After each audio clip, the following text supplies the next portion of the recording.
Hey everyone, welcome back to another video. Today I thought I would review something a little bit out of the normal for me. This is a woman's perfume and it's called Coco Noir by Chanel.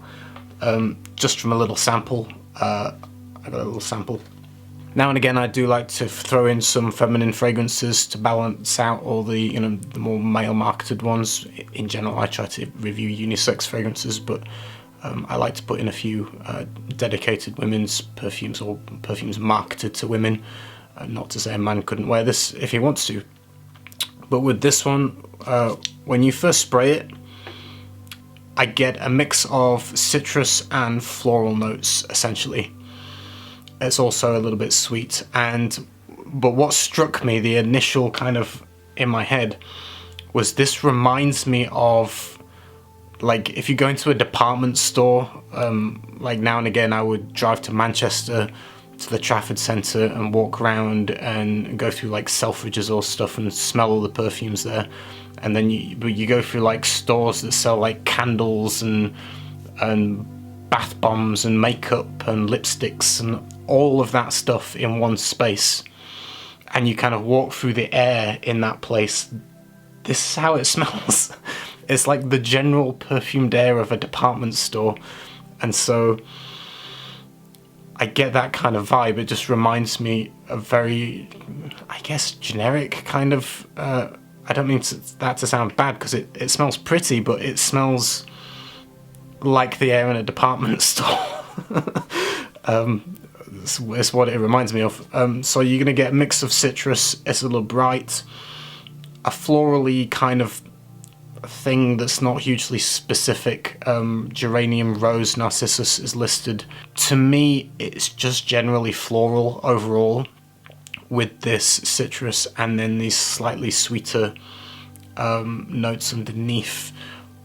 It does have a slight cleanness to it, which reminds me a little bit, I wouldn't maybe say laundry kind of clean, but almost.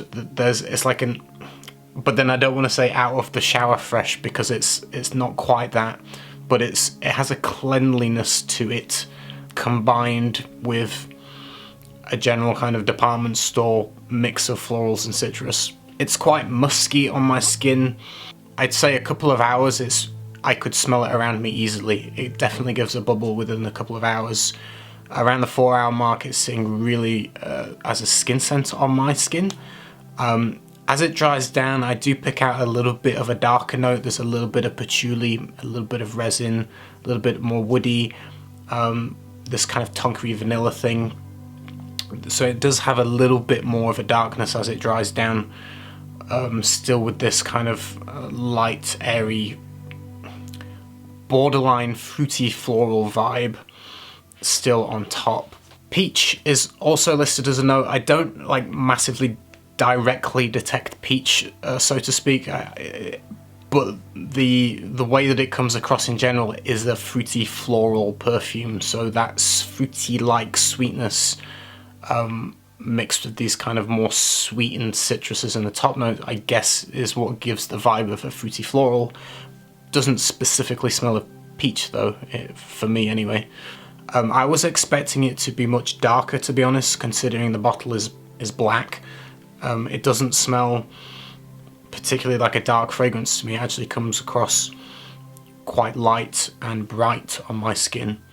So it could have been a lot darker or richer for me to match kind of the image of Coco Noir and the black bottle. I don't quite get that. This is a musky or slightly fruity floral kind of fragrance, I would say, because the citruses aren't particularly sharp, invigorating citrus. It's more fruity citrus, so you get this fruitiness with this floral note, musky note, none of it particularly specific, which is why it's hard to describe, so to speak, but you get that kind of general department store vibe. Altogether, in general, I like women's perfume a lot more than men's in designer stuff. This one's not my favourite. I think Chanel have done a lot better than that one. Shampoo is another thing that you could relate it to when I was trying to explain that it smells clean, but without smelling like laundry detergent, and it's not particularly soapy. But if you imagine something like a thick conditioner, like a scented thick, like herbal essence conditioner for your hair, it has that kind of thick, creamy, shampooy conditioner kind of smell a little bit to it as well. So in general, I would say it's pretty, it's likable, it's easy to wear, it's very feminine. Maybe not massively unique though. In terms of overall performance, I would tap the longevity about 7 hours on my skin before it's gone. Like I say, with a couple of hours of decent kind of projection around myself. That's it. Hope you enjoyed the video. Now and again I will throw in women's dedicated perfume reviews now and again to just mix things up, and it just gets me to smell things that I wouldn't normally smell. So hope you enjoyed the video. If you tried it, let me know your thoughts, and I'll see you soon with another one. Take care.